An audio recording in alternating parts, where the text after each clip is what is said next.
ponto de junção, né, da porção inferior da mama com a parede anterior do tórax, que é chamado de prega inframamária. Gente, prega inframamária, sulco inframamário, tá? É a mesma coisa.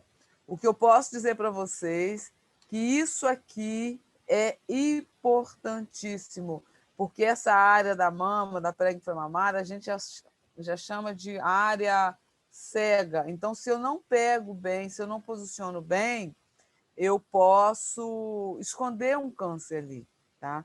Quando a gente participa do programa de qualidade, né, do PNQM, Programa Nacional de Qualidade de Mamografia, que a gente manda os exames para o INCA, uma das coisas que eles mais cobram é isso, a prega inframamária bem visualizada, tá? Bem aberta, porque ali eu posso esconder uma alteração importante. Tá? Aí tem o prolongamento axilar, que é uma faixa do tecido que envolve o músculo peitoral lateralmente. Eu tenho que ter também, na minha mamografia, na minha imagem, todo o prolongamento axilar, que é o músculo peitoral. Tá?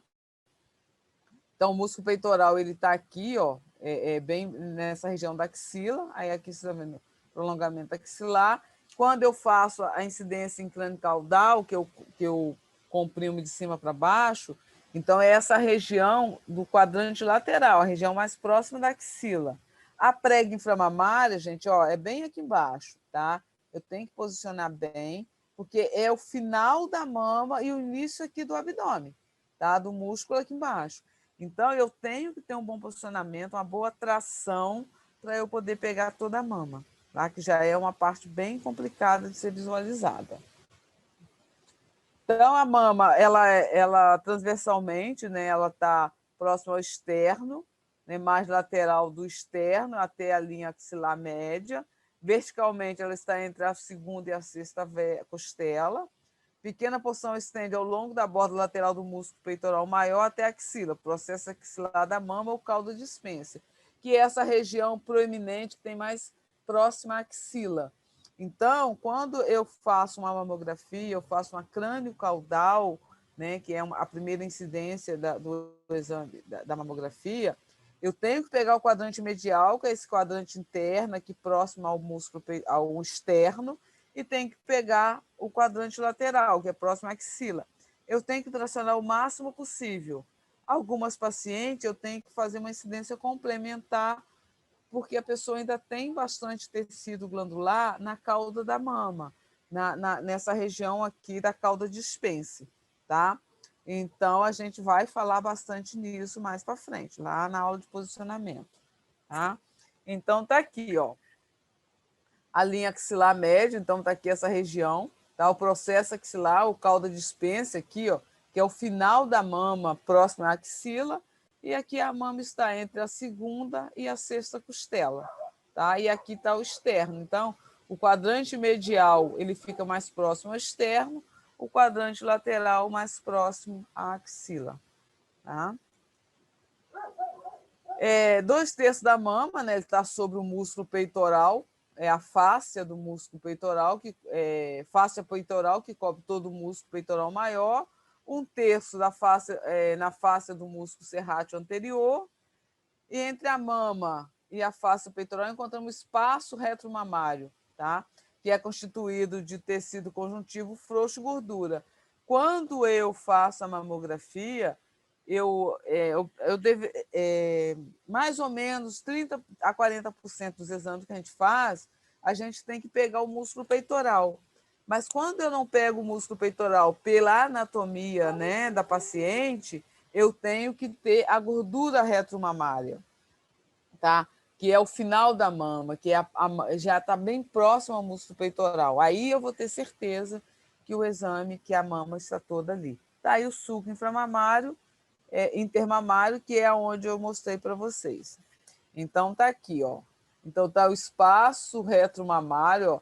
Quando eu faço a média lateral oblíqua, eu sempre vou pegar, porque eu tenho que pegar o músculo peitoral maior. Então, o espaço retromamário ele está entre o tecido mamário e o músculo peitoral, tá? Aí aqui tem tecido gorduroso, né? Ó, fáscia peitoral, tem o músculo peitoral menor, tem o músculo peitoral maior. Então, aqui eu vejo a mama na lateral, como se ela tivesse um corte ali em perfil. Tá? Aqui está mostrando ela colorida, ó, tá vendo? Bem em perfil, tá aqui, ó.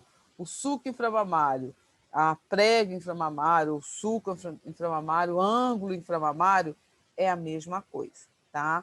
Então tá aqui, ó. Eu tenho o mamilo, eu tenho a parte aqui inferior da mama, tá? Que eu tenho que posicionar bem para eu poder abrir esse ângulo aqui, que é o ângulo da prega do suco inframamário. Então, tem as costelas, a gente vê aqui ó, os músculos, né? Peitoral maior e peitoral menor. A gente vê aqui ó, o músculo do peitoral maior, que esse aqui eu tenho que ter ele no meu exame. O final dele tem que estar mais ou menos aqui na altura do mamilo.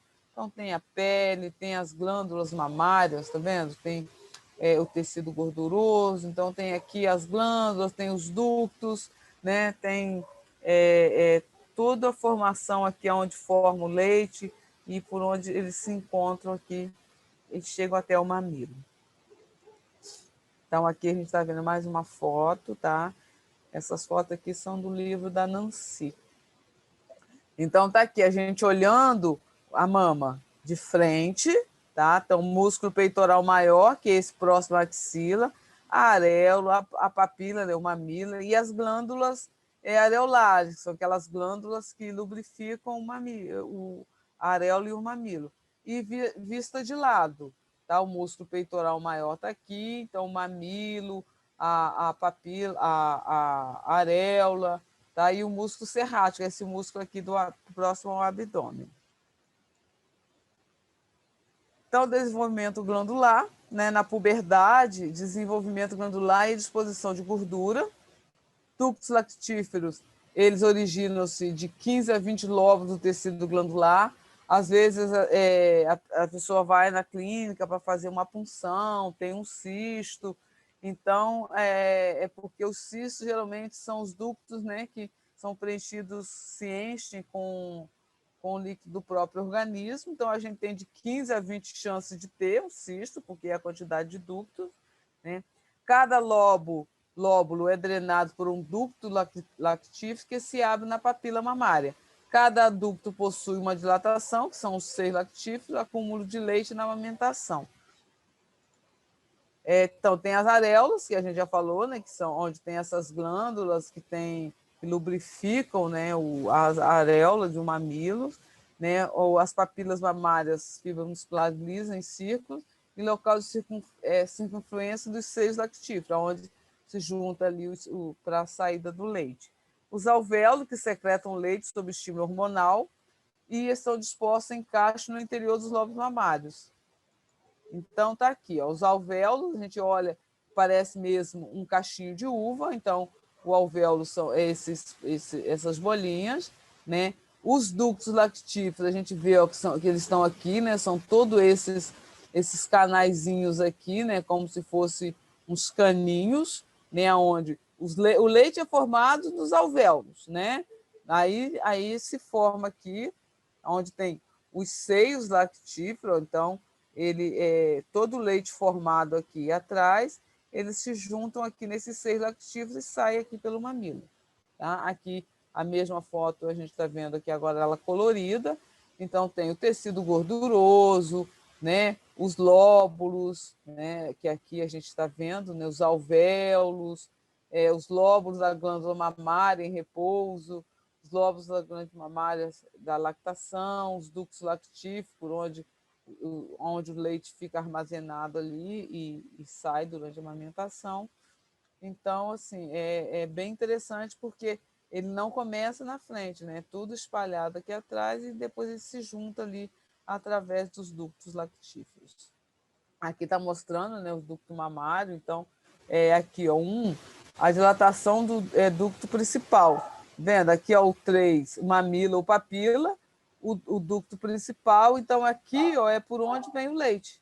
O 4 aqui é o ducto lobular, o ducto lobular e os acínios, né, os 6. Então, cada cachinho desse é um acínio. Então, quando eles se juntam, né, se forma aqui aquele cachinho onde é produzido o leite e ele vem através desses dutos aqui e são armazenados aqui por onde sai, aqui pelo mamilo na amamentação.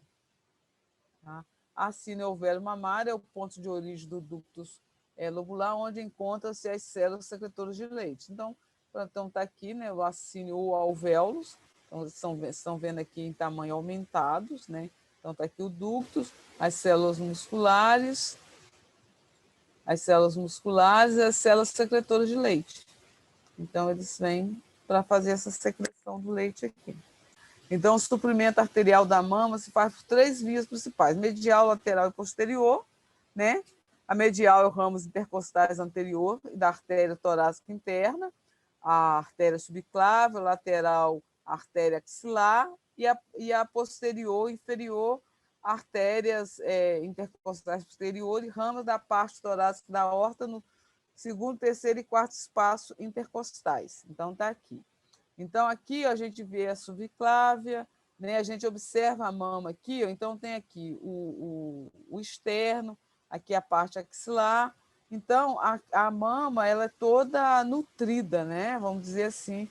Tem os ramos, tem a aorta, tem as artérias, né? Aqui, ó, desculpa, tem as artérias, tem os ramos mamários. Então, toda essa cadeia aqui que faz a nutrição da mama. Tá? Então, tem a artéria subclávia, tem a artéria axilar, o tronco, o tórax acromial. Então, tudo isso aqui é a parte ali que nutre a mama, né? Que irriga a mama, vamos dizer assim. Então, a drenagem venosa da mama é realizada principalmente pela veia axilar e uma pequena porção pela veia torácica interna e veia intercostais. Então, está aqui, né? A veia torácica lateral, né, veias mamárias laterais, as torácicas internas. Então, é o que a drenagem venosa, né, a nutrição ali, toda a parte que irriga ali a mama. Drenagem linfática da mama, né, a principal via de drenagem linfática da mama ocorre no meio dos linfonodos axilares, 75%, e a grande parte do restante é drenada através dos linfonodos mamários internos, 20%, e a pequena parcela através dos linfonodos intercostais posteriores, aproximadamente 5%. Linfonodos axilares subdivide-se em 6 grupos, né? Veia axilar, mamária externa, escapular, central, subclávia e interpeitoral. A gente sabe que os linfonodos, eles são partes importantes do nosso organismo. Né? O que são os linfonodos? São os gânglios de defesa, né? É a drenagem linfática. Então, esses gânglios são importantes. Quando tem alguma coisa errada ali, alguma coisa alterada, pode ser que eles sejam os primeiros a se alterarem, a ter uma alteração. Portanto, quando a gente faz a mamografia, a gente observa se muitos linfonodos. Se tem linfonodos muito aumentados, eles podem estar dizendo ali que tem uma alteração importante. Então, a gente tem aqui ó, os linfonodos axilares, né? Esses geralmente aparecem na mamografia, elas aparecem em tamanhos normais, não é nada demais, tá? O linfonodo da cadeia mamária interna, tem os linfonodos aqui, ó, na parte medial da mama, né? Próximo ali ao externo. Linfonodo da cadeia subclavicular, clavicular, então essa parte aqui superior, bem próxima à clavícula. Então, a drenagem linfática da mama são feitas por esses linfonodos, tá? Então, é muito importante. Hoje em dia, a gente ainda tem agora mais uma preocupação, né? A gente sempre pergunta para os pacientes se elas já tomaram a vacina da Covid e há quanto tempo elas tomaram. Porque pode ser que elas tenham uma alteração dos linfonodos, tá? E se tem essa alteração e ela tomou a vacina há menos de 4 semanas, pode ser por causa da vacina. Então, pode ser que ela, se der alguma alteração, o médico peça para ela voltar daí a 4 semanas para reavaliar, tá? Porque tem algumas pessoas que têm essa alteração dos linfonodos após a vacina. Não é nada demais, tá, gente? Por isso é importante saber se a pessoa tomou a vacina. Os quadrantes laterais, que são os linfonodos Professora, axilares. Oi. uma dúvida, seria qualquer tipo de vacina ou seria, no caso, Não, só essa Covid? essa da Covid. Ah, tá. As vacinas da Covid, tem algumas pessoas que podem ter essa alteração dos linfonodos, tá? Então, Entendi. assim, aonde eu trabalho, a gente tem pegou pelo hábito de fazer essa pergunta. Obrigatoriamente tem que fazer essa pergunta. A senhora já tomou Sim. vacina? Tomou há quanto tempo? Já tomou as 2 doses? Porque é importante saber, porque às vezes a alteração ali é só a mesma reação da vacina. Tá bom? Ok, obrigada. Nada. Quadrantes laterais, então os linfonodos axilares, linfonodos infraclaviculares e supraclaviculares, tronco linfático subclávio, ducto torácico, junção das veias jugular, interna e subclava, mais de 75%. Então, tá aqui, ó, os linfonodos axilares, tá vendo, gente? Olha só como ele pega uma parte enorme aqui da parte externa mesmo, né? Nos quadrantes mediais, os linfonodos, né, paraesternais e mama oposta. Então, está aqui, ó. Então, ele está aqui, os linfonodos responsáveis, né? Os vasos linfáticos aqui pela mama, pelas 2 mamas, né, na parte medial, e os linfonodos frenéticos inferiores, ó, ele aqui na parte inferior da mama.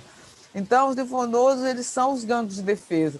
Eu sempre costumo dizer assim, quando a gente, desde criança, escuta falar assim, eu estou com a minha garganta inflamada, por isso eu estou com a íngua aqui, né? Que as pessoas chamam de íngua, popularmente, são os linfonodos, que eles estão ali como defesa, estão ali tentando defender o corpo da gente daquela inflamação, daquela alteração, tá? A inervação da mama é realizada pelos ramos cutâneos anteriores e laterais dos nervos intercostais, tá? Terceiro ao sexto nervo intercostal,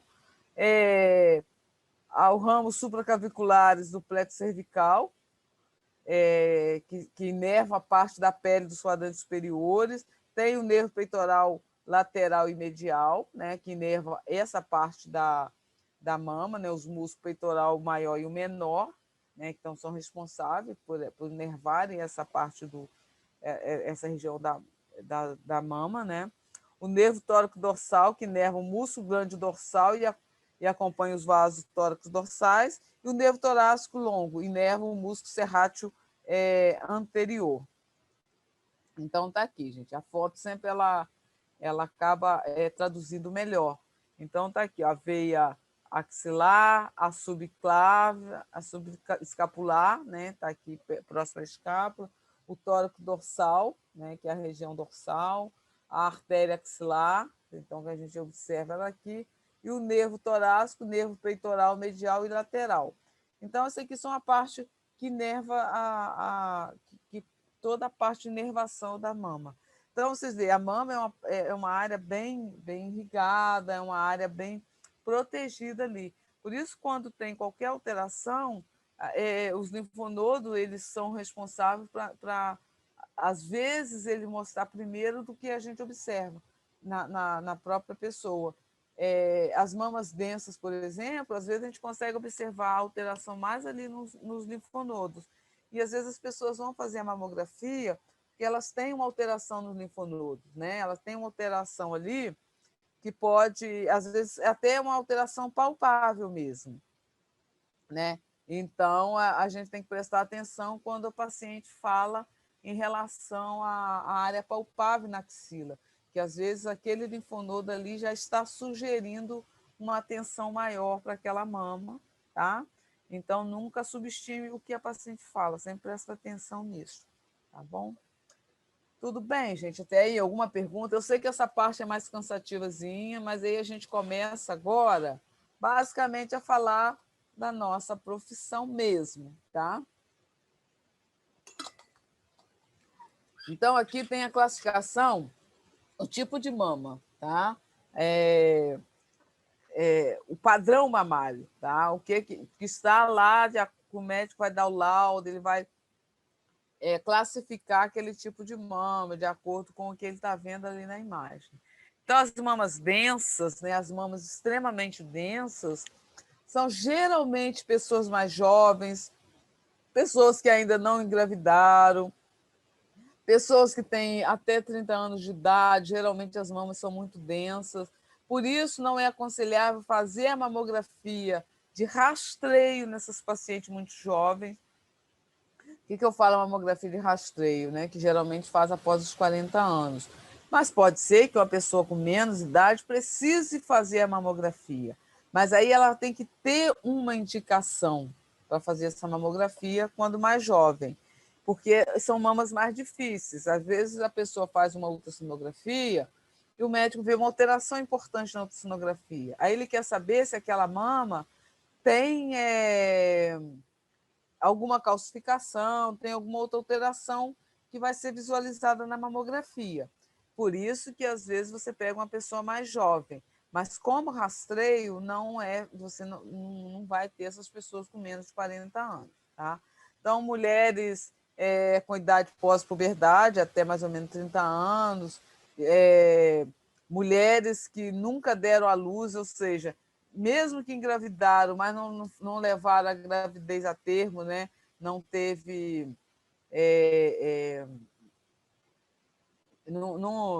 Não teve filho, né? Não chegou a nascer. Mulheres grávidas ou lactantes de qualquer idade, as mulheres geralmente quando estão grávidas, ou mulheres quando estão amamentando, as mamas ficam mais densas, são mamas mais difíceis de serem avaliadas.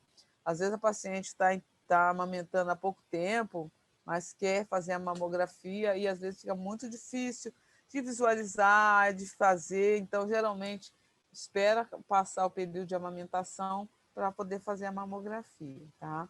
A não ser que realmente ela tenha um problema, e o médico às vezes tem que pedir antes.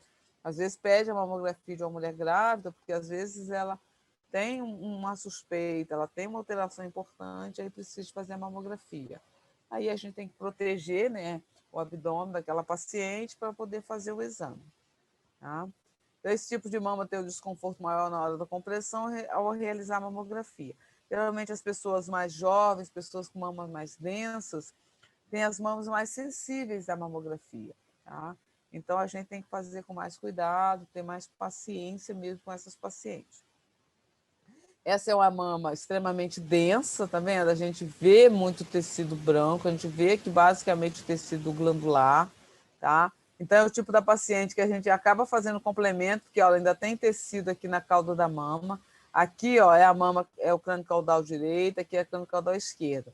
Aqui eu estou vendo o exame como se estivesse no negatoscópio, tá?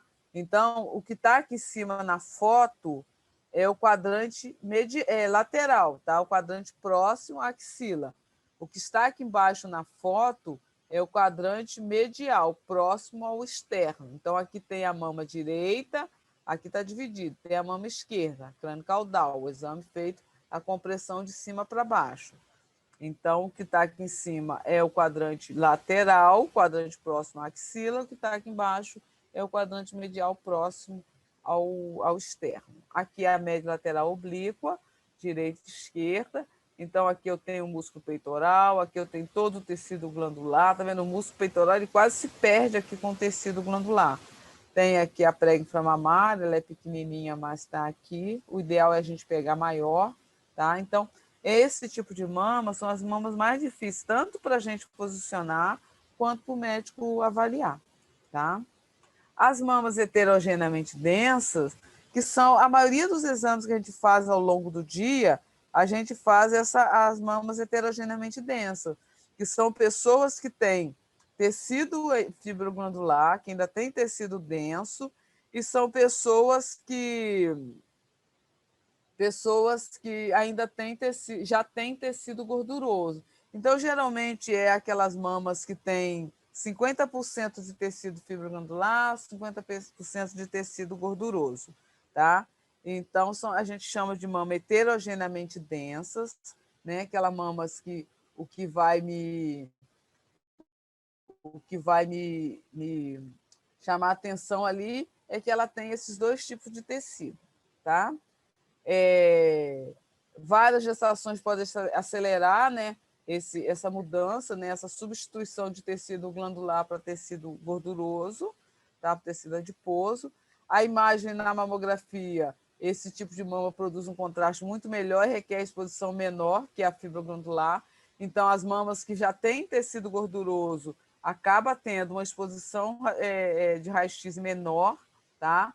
Lembrando que, independente do tipo de mama, a compressão é essencial, tá? Essa mama já são pessoas que têm as mamas menos sensíveis, tá? Não quer dizer que não seja, tá? Que a sensibilidade é muito particular, mas geralmente é menos sensível do que a mama extremamente densa, tá?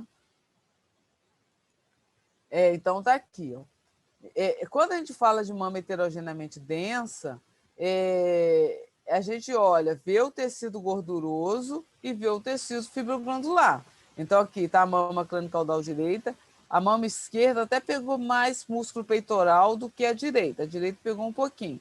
Mas, às vezes, a pessoa tem um pouco a anatomia da paciente, às vezes, dificulta um pouco trazer mais esse músculo peitoral. Mas tem alguns macetes que ajudam com que esse músculo peitoral vá para frente. Então, quando eu estiver lá na aula de posicionamento, eu falo para vocês disso, tá? Então, ó, tem todo o tecido gorduroso, tem todo o tecido fibroglandular, então é a mama que está bem posicionada. Médio lateral oblíquo, ó, a gente está vendo aqui a prega inframamária, tá vendo essa voltinha, esse ângulo aqui. A gente está vendo todo o tecido glandular, está vendo tecido gorduroso, ó, os linfonodos, tá? Se vocês observarem aqui na foto, tem essas linhazinhas mais fininhas aqui, isso são os ligamentos de Cooper, tá? Quando a gente não vê, quando a gente não está bem posicionada, esses ligamentos eles não ficam igual eles estão aqui. Se a mama fica mais pêndula, eles ficam mais para baixo, mais caído. Então, aqui eu consigo observar que é uma mama bem posicionada. O mamilo está aqui, ó, mais ou menos aqui no final do músculo peitoral. Então, é uma média lateral oblíqua bem posicionada, é uma mama heterogeneamente densa, tá? Então, vocês vão ver agora uma outra foto, que é uma mama que ela parece ser uma mama heterogênea, mas ela ainda tem mais tecido gorduroso do que tecido fibroglandular, o que a gente chama de densidade fibroglandulares esparsas. A pessoa ainda tem um pouco de tecido fibroglandular, mais ou menos ali 25%, tá? Mas o que predomina ali é o tecido adiposo. Então, ela tem dentro daquele tecido adiposo, ela ainda tem um pouco de tecido fibroglandular. Mas quando eu olho para esse exame, o que me chama a atenção aqui? O tecido gorduroso. Eu tenho muito pouco aqui de tecido fibroglandular. Então, eu tenho o tecido fibroglandular esparso, eu tenho pouco, tá? Então, ele lembra bem a heterogênea, mas que tem o que me predomina aqui é o tecido gorduroso, tá? Também pode ver que o formato da mama é outro, é uma mama também que está bem posicionada. Poderia pegar mais aqui a prega inframamária, mais arredondada aqui, mas é um exame que a gente consegue aqui classificar como mamas com densidade fibroglandulares de espaço. Ó, tá vendo aqui os ligamentos de Cooper? Ó? Tá vendo? Eles não estão para baixo. É porque essa mama foi bem levantada, foi bem tracionada. Então, a gente vê que ele está aqui ó, bem aberto. Quando a mama está pêndula, eles ficam para baixo. Aí a gente chega na mama gordurosa, que é melhor para a gente fazer, é melhor para o médico visualizar. O mais engraçado é que alguma dessas pacientes chega e diz para a gente que ela tem a mama ainda muito densa. Aí, porque às vezes ela tem a mama ainda bem durinha. Isso não quer dizer que a mama dura, gente, quando você põe a mão e vê que aquela mama é bem durinha, não quer dizer que ela seja uma mama densa, extremamente densa. Ou quando você pega uma mama, que você coloca a mão, você vê que parece uma mama mais flácida, também não quer dizer que ela seja gordurosa. Tá? Às vezes você pega uma mama mais flácida e ela é uma mama que tem tecido fibroglandular. E às vezes você pega uma mama bem durinha e você olha, ela não tem nada de tecido fibroglandular, é toda gordurosa. Aí eu costumo brincar que é uma pessoa feliz. Tem uma mama adiposa, não tem mais tecido fibroglandular, mas mesmo assim é uma mama bem durinha, né?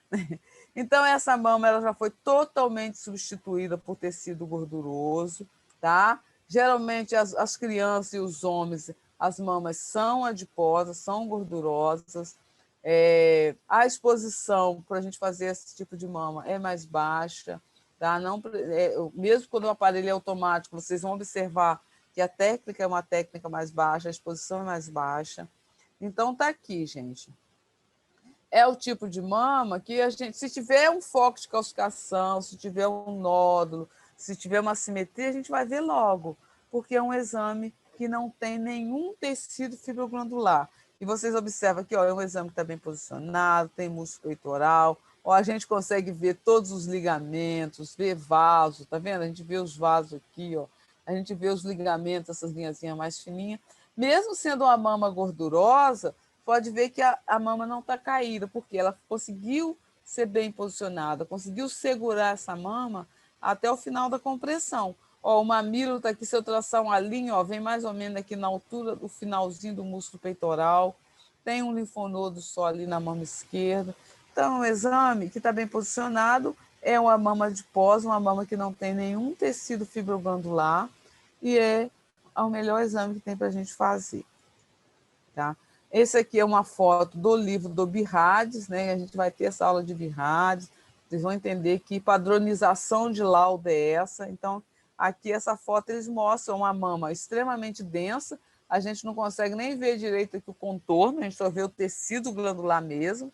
A mama heterogeneamente densa, ó, tem aqui bastante tecido glandular, mas tem também tecido gorduroso. Há fibroglandulares esparsas, ó, eu tenho tecido fibroglandular, mas ele não é muito denso, e eu tenho aqui o que predomina para mim é o tecido gorduroso. E aqui a mama gordurosa, a mama adiposa, que ela não tem nenhum tecido fibroglandular. Tá? Então, essa é a classificação do padrão mamário. Aqui também, gente, é uma foto que que eu peguei na internet, eu achei bem interessante, tá? Aqui tem uma mamografia, uma crânio caudal direita, bem posicionada, gente. Olha só, músculo peitoral está aqui, né, representado em vermelho aqui no 5.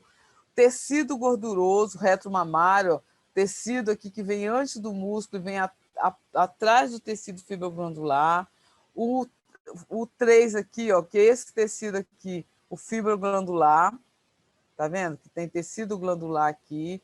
A gordura pré-mamária, né? A gordura que está antes do tecido e atrás da região do mamilo, que é da região reta areolar, ó, tá aqui.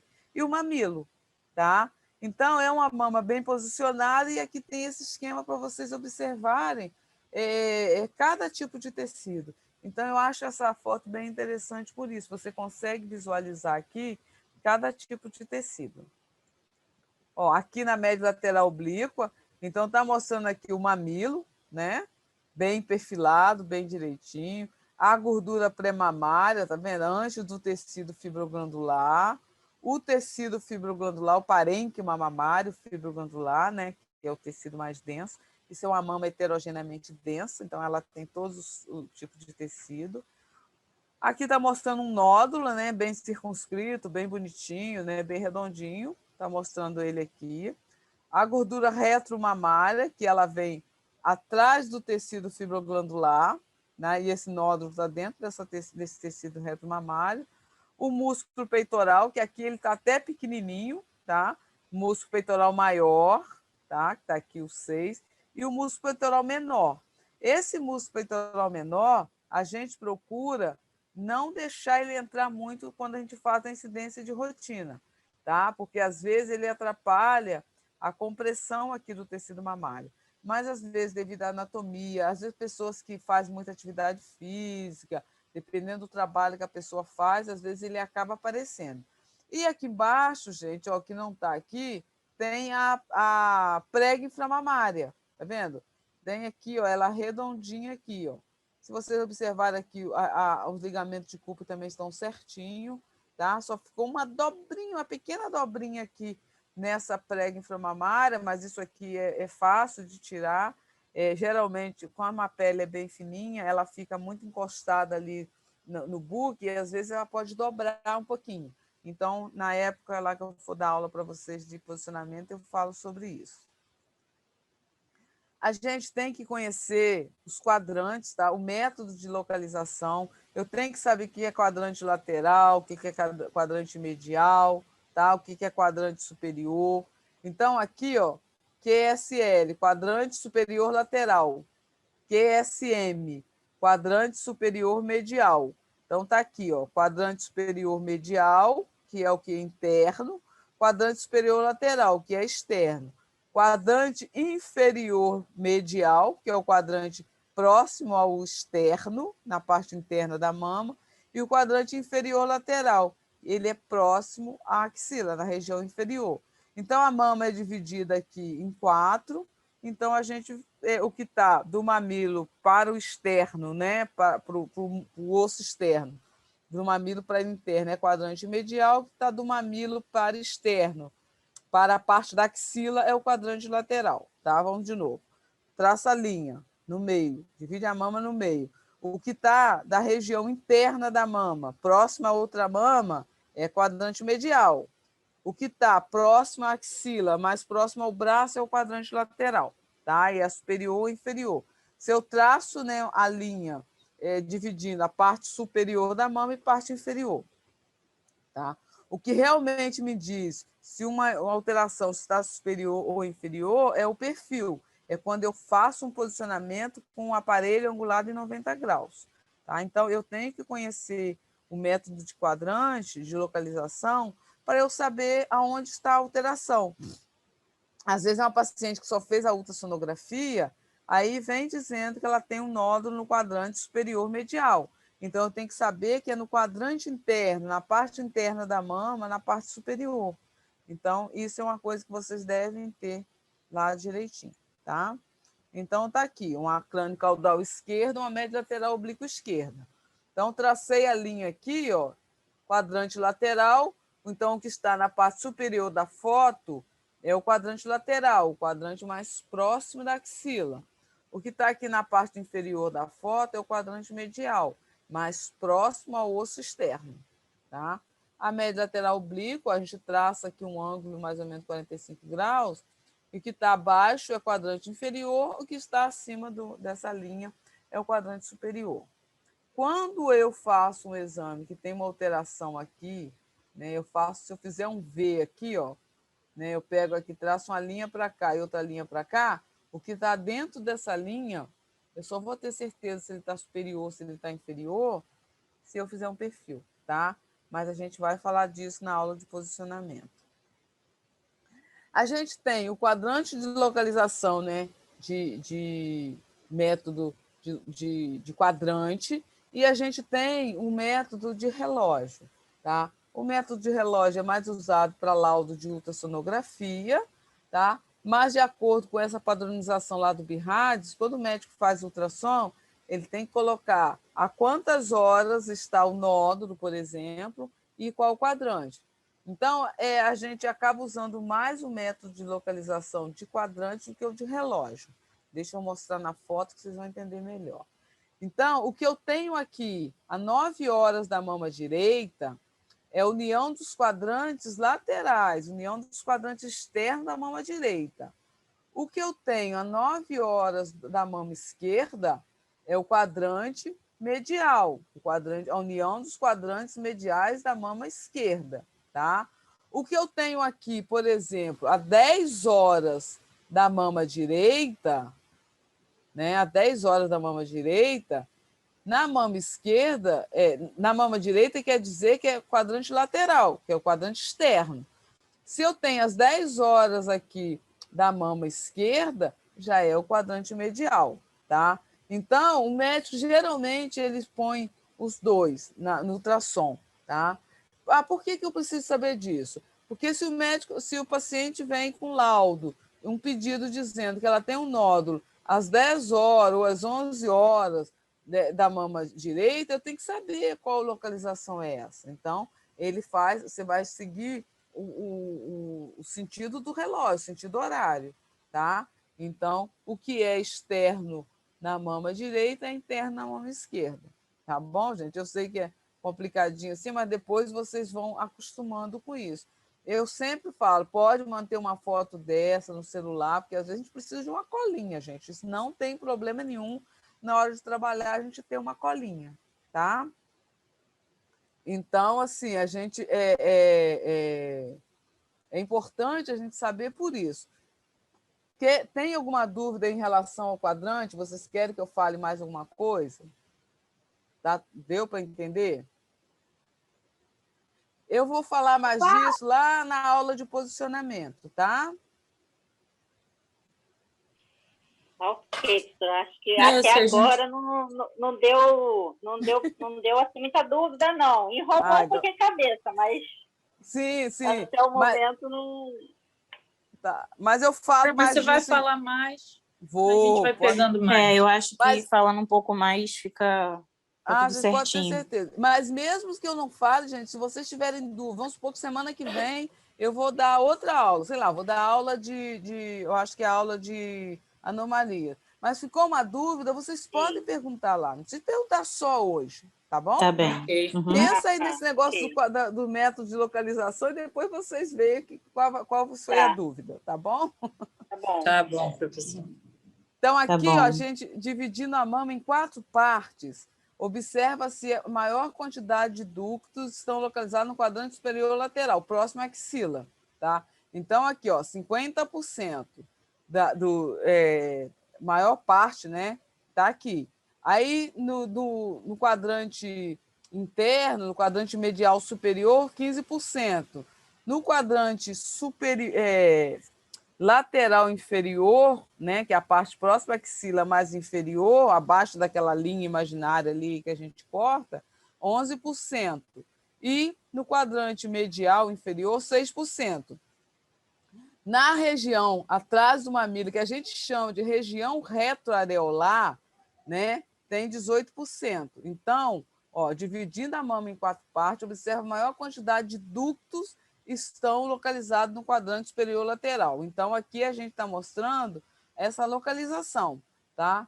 E nesse local ocorre a maioria dos tumores malignos da mama, cerca de aproximadamente 50%. Ou seja, a maioria dos exames que vocês pegarem, ver que as pessoas teve um câncer de mama, geralmente ele vai estar mais no quadrante lateral, mais nessa parte externa aqui, tá? Da união para externa. Isso não quer dizer que no quadrante medial a pessoa não tenha câncer. Muito pelo contrário, a gente tem que ter muito cuidado. Como o quadrante medial é o quadrante que tem menos incidência de câncer, quadrante medial superior e inferior, eu tenho que ter muito cuidado no posicionamento, incidir, pegar toda a mama nesse quadrante aqui medial, porque qualquer alteração do quadrante medial, ela vai chamar muito mais atenção. Por quê? Eu tenho que ter muito mais cuidado, porque aqui tem menos índice de tumores, né? Menos índice de câncer. Não quer dizer que não vai ter. Então, a gente vê muito, e vocês vão observar isso quando vocês estiverem trabalhando, as pessoas acabam até angulando a paciente, angulando o aparelho para pegar aqui o quadrante lateral, como se o quadrante medial não tivesse importância. Tem sim. Então, quase sempre, as alterações que tem aqui, elas são mais suspeitas, não quer dizer que seja de câncer, mas são mais suspeitas. Então, a gente tem que ter esse cuidado. Os maiores índices de câncer estão no quadrante lateral superior, mas não quer dizer que os outros quadrantes não tenham. Então, eu sempre tenho que tratar, no meu posicionamento, toda a mama por igual, tá? Independente lá do que do tamanho da mama, se ela tem alteração ou não. Então, nunca priorize mais um quadrante que o outro. A paciente tem uma dificuldade, eu estou com uma dificuldade de posicionamento pela anatomia da paciente. Qual quadrante que eu vou priorizar, então? Aí eu vou priorizar o quadrante medial, porque quando eu faço a incidência XCC, né, a lateralmente exagerada, eu consigo pegar melhor do que eu fazer a interna, fazer a medial. Então, se eu tiver, devido à anatomia da paciente, que priorizar um quadrante na clínica caudal, eu vou priorizar o medial, porque o lateral ele tem a incidência XCC, né, a lateralmente exagerada, que vai me dar muito mais alternativas ali, tá bom? Mas a gente vai falar muito mais nisso. Aqui, são alguns nódulos, né, como eles são detectados, né, o tamanho médio do nódulo, detectado pela mamografia. Então, nódulos bem pequenininhos, eles podem ser detectados pela mamografia, 0,5 centímetros.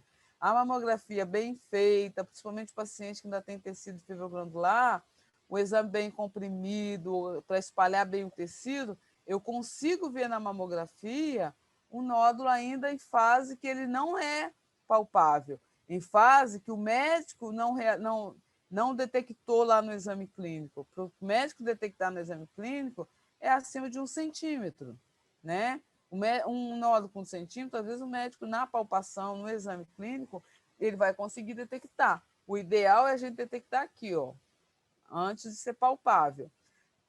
A mulher, ela detecta, é detectada por uma mulher que conhece o corpo. Quando a mulher faz o autoexame, ela vai detectar um nódulo maior, porque ela não tem aquele conhecimento do exame clínico. Por isso eu sempre falo, quando for o médico, for o ginecologista, o médico fez o exame clínico e falou, olha, está tudo bem com a sua mama, chega em casa, faça o autoexame. Gente, aconselho as pessoas a isso. Faça o autoexame para saber o que é tudo bem com a sua mama. Então, qualquer coisa que eu apalpar da próxima vez e ver que não é aquilo que o médico falou, que está tudo bem, eu vou procurar o médico novamente para saber se tem alguma alteração importante ali, tá? Então, é detectado por uma mulher que não conhece o corpo. Quando a mulher não tem o hábito de fazer o autoexame, não se conhece, não se toca, ela já vai detectar um nódulo bem maior. Aí já é muito mais difícil. Então, aconselho as pessoas, gente, a fazer a mamografia. Nós, como técnica, fazer um exame com consciência, fazer um exame com qualidade, com boa compressão, com bom posicionamento, conscientizar a paciente da necessidade daquele exame, da necessidade da compressão, tá? Não deixa a paciente desistir de fazer o exame logo de cara, logo assim que ela fala, está doendo, eu não vou fazer. Para o exame, explica o porquê que você tem que comprimir. Senhora fulana, fala sempre o nome da pessoa. Eu estou fazendo esse exame, essa compressão é importante, é necessária. Se eu não comprimir corretamente a sua mama, com a compressão necessária para o seu tipo de mama, eu posso te dar um resultado falso. Eu preciso de fazer essa compressão para que ele espalhe o tecido mamário da senhora e a gente consiga ver se tem alguma alteração. E a única maneira de eu fazer isso é com a compressão. Eu sei que incomoda, mas é um exame rápido e quanto mais solta a senhora deixar o corpo, quanto menos força a senhora fizer com o corpo, mais rápido a gente vai fazer e menos a senhora vai sentir essa compressão. É importante que a gente faça o exame da senhora com a compressão correta, tá? Pronto, gente, a pessoa vai continuar sentindo a compressão, vai continuar sentindo dor, mas ela vai entender a importância da compressão. Então, a paciente falou, não quero fazer, você não pode desistir de fazer logo de cara. Lembra que a nossa profissão pode ajudar com que a estimativa caia, né? A estimativa de câncer de mama caia. Então, a gente tem uma responsabilidade muito grande para que a pessoa volte a fazer o exame no próximo ano. Aqui, né, a colocação de prótese, né, a gente hoje em dia eles tanto colocam a prótese na frente do músculo, né, atrás do tecido fibroglandular, ou atrás do músculo, né, a subglandular, que é atrás do tecido glandular, ou a submuscular, que é atrás do músculo. Então, isso o médico vai avaliar, a gente observa na hora de fazer, lembrando que sempre que é uma mama com prótese, a gente não comprime muito, a gente dá uma compressão mínima, só para poder o exame não sair tremido e sair o mínimo ali de nitidez. Quando a gente faz a manobra de Eklund, que é para afastar a prótese, pegar só o tecido, aí sim a gente faz com a compressão adequada, tá bom? Então, está aqui mostrando, né, ó, a mama sem prótese, então está aqui toda a mama, né? E aqui, ó, quando a prótese está atrás, né, subglandular, está atrás do tecido glandular, a outra aqui é submuscular, quando ela está atrás do músculo, ó, o músculo está aqui. Então, a gente tem que ter cuidado, independente do tipo de prótese, de colocação, a gente tem que ter cuidado para fazer a mamografia. Está aqui, ó, a prega inframamária, então essa voltinha aqui é importante. Sempre que vocês olharem um exame que não tem isso aqui, ou que tem isso aqui, lembra de mim. É importante que pegue aqui, porque imagina se essa pessoa tem um câncer aqui atrás e eu não pego, só vai aparecer esse câncer quando ele já tiver ulcerado. Olha a nossa responsabilidade, tá bom? Então, gente, alguma dúvida? Vocês querem ainda fazer alguma pergunta? Tem alguma coisa que eu ainda possa hoje ajudar? Ou se vocês quiserem, semana que vem, pode fazer a pergunta na semana que vem, tá? Gostei da frase. Gostou? Professora. Deixa eu ler de novo aqui. Você não é capaz... e o mal me disse, você não é capaz de vencer a tempestade. Eu respondi, eu sou a tempestade. É isso aí, exatamente. Gente. Aliás, Professora. a gente está vivendo mais do que nunca, né, tempestade. É verdade. Professora, Oi. eu tenho uma pergunta. Pode fazer. Pode ser. No caso da prótese, tem alguma... quando é colocada na frente ou atrás do músculo, tem algum... É melhor de alguma maneira ou não tem... Olha, para a gente fazer a mamografia, quando ela é atrás do músculo, é muito melhor, tá? Tá. Porque, às vezes, quando é atrás do músculo, a gente nem aparece a prótese, tá? Então, para a gente fazer, é muito melhor, tá?